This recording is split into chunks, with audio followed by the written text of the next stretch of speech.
1 লাখ টকা যদি আপনি এরিয়ার বা বোনাস পায় বা লটারিতে জিকে এই পইচাখিনি মিউচুয়াল ফাণ্ডত কেনেকৈ বিনিয়োগ কৰিব চাওক ইয়াত আপনি দুটা সিনাৰিও কনসিডাৰ কৰিব লাগিব পইচাখিনি যদি আপনি এৰিয়াৰ বা বোনাস হিসাবে পায় তেতিয়া হলে তো আপনাৰ অলৰেডি খৰচৰ তালিকা এখন বনিয়ে আছে নহয়নে তেতিয়া কেনেকে বিনিয়োগ কৰিব লাগিব আৰু যদি আপনি ঘপককে পইচাখিনি পায় যেনেকে লটাৰীত পোৱা তেতিয়া হলে কেনেকে বিনিয়োগ কৰিব লাগিব মই দুটা পদ্ধতিয়ে আপোনালোকৰ সন্মুখত দাঙি ধৰিম প্ৰথম সিনাৰিও আপনি এৰিয়াৰ বা বোনাস পালে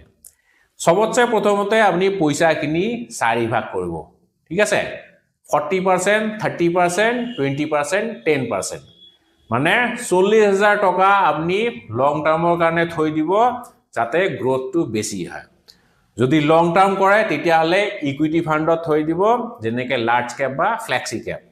14-15% মান ৰিটাৰ্ণ পোৱা চান্স আছে যদি আপনি 10-12 বছৰ বা 15 বছৰলৈকে হোল্ড কৰে আৰু 30% মানে 30,000 আপনি থৈ দিব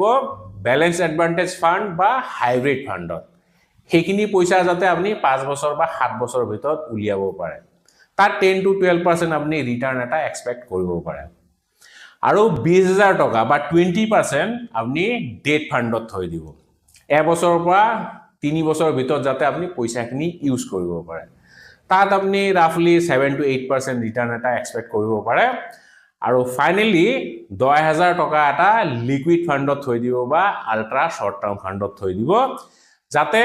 যেতিয়া মন যায় আপনি তেতিয়া পইচাখিনি উলিয়াব পাৰে সো এইটো প্ৰথম সিনাৰিও গল সেকেন্ড সিনাৰিওত কৈছো আপনি যদি পইচাখিনি হঠাতে পায় যেনেকে লটাৰীত পোৱাৰ নিচিনাকে তেতিয়া হলে আপনাৰ তো একো খৰচৰ তালিকা নাই কেনেকে খৰচ কৰিব একো ভাবা নাই ফার্স্ট কাম হ'ব আপনি পইচাখিনি লিকুইড ফাণ্ডত থৈ দিব তার পিছত আপনি ভাবি থাকক কি খরচ কৰিব পাৰে যদি আপনি ভাবিছে যে না মই অলপ পইচা এনজয় কৰো যেনেকে মোৰ এটা মোবাইল ফোন লব মন আছিল বা ভাল ঘড়ী এটা লব মন আছিল সো তাৰ পৰা অলপমান পইচা উলিয়াওক আৰু বাকিখিনি পইচা আপনি লং টাৰ্মৰ কাৰণে থৈ দিব আৰু লং টাৰ্মৰ কাৰণে কেনেকে থব তাৰ সবতছে বেস্ট উপায়টো হল এসটিপি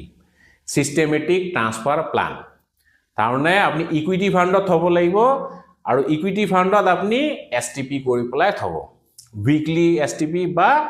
মান্থলি এসটিপি কৰিব পাৰে যদি আপনি গুটেই 1 লাখ টকাটো এসটিপি কৰিব বিচাৰিছে তেতিয়া হলে মান্থলি হলে 8,300 কে আপনি এসটিপি কৰি দিব আৰু যদি উইকলি কৰে তেতিয়া হলে 1,900 rupees